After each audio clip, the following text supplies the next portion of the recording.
ஃபுல்லாக அப்படி ஃபோக்கஸ் அழகாக. இங்கே பாருங்கள், இன்றைக்கி வந்து நம்ம 3ஆவது ட்ரிப்பு வந்திருக்கோம். எவ்வளோ அழகாக இருக்கு பாருங்க. இப்படி ஒரு இயற்கை சூழல் வந்து நம்ம எங்கே தேடினாலும் இந்தமாரி ஒரு சூழல் கிடைக்கவே கிடைக்காது.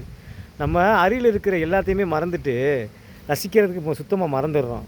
நம்மளுக்கு அருகில் அவ்வளோ ஒரு சொர்க்கமான ஒரு ஊர் இருக்குது, அவ்வளோ அழகான உறவுகள் இருக்குது. நம்ம எதையுமே நம்ம ரசிக்கிறதே இல்லை. எல்லாத்தையுமே நம்ம காலந்தள்ளி நம்மளுக்கு அது ரசிக்க தோணுது நம்மளுக்கு.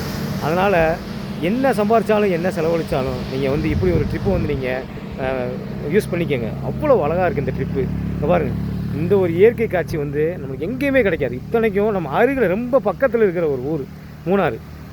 நம்ம நினச்சோம்னா ஒரு 2 மணி நேரத்தில் வந்துடலாம். அவ்வளோ அழகான இந்த ஊரில் ஒரு இயற்கையை ரசிக்கிறத பாருங்கள். இங்கே பாருங்கள்,